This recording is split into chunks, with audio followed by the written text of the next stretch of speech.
उमरकोट की आयशा मार्केट में 2 सोनार की दुकानों पे बड़ी डकैती। एमपीए सैयद अमीर अली शाह आयशा मार्केट पहुंच गए और मीडिया के सवालों के जवाब देते हुए मजीद उनका क्या कहना था, हमारे ब्यूरो चीफ डॉक्टर एम लाल वाघानी की इस रिपोर्ट में। वजीर दाखिला सैयद ज़ियाउल हुसैन लंजार का नोटिस एसएसपी से रिपोर्ट तलब।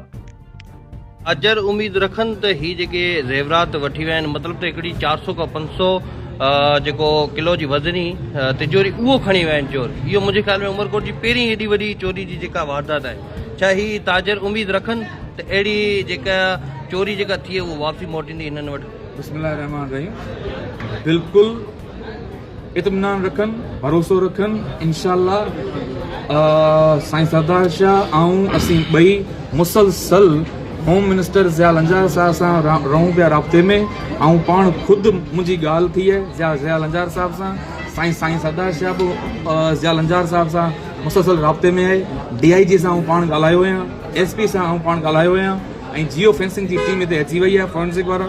त इहा जेको भाई पंहिंजो त ही उहो उन कार्रवाई में लॻंदा त ताकी लोकेशन ट्रेस थिए। ऐं लोकेटर जो बि मूं चयो आहे हैदराबाद DIG खे, छो जो लोकेटर हिते असां वटि न हूंदो आहे, लोकेटर उतां ई ईंदो आहे ऐं लोकेटर में ई आसानी थींदी आहे। सो इंशाल्लाह ही जेके बि ताजिर बिरादरी आहे इहा भरोसो रखे, इत्मीनान रखे।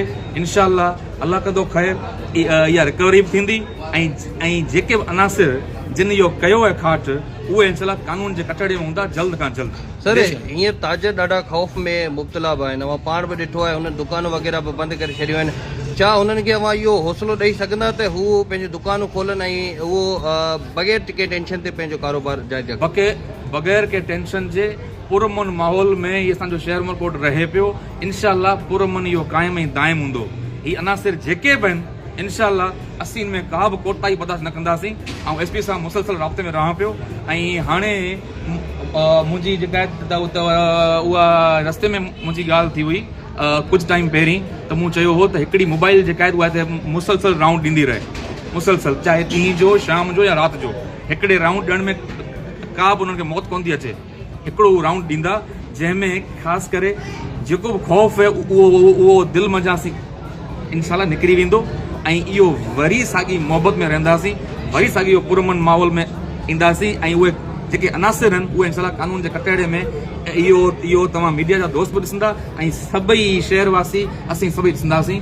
इहो तव्हां इत्मीनान रखो, भरोसो रखो ऐं ताजिर बिरादरी सां ऐं मुसलसल राब्ते में रहां पियो ऐं रहंदुसि पियो। सर पुलिस जी कार्रवाई सां अवां छा था लॻे त ही वाकई जल्दी जेका आहे हिन जो जेको तिजोरी वग़ैरह जेका सामान वापसी मोटाईंदा? इंशाअल्लाह।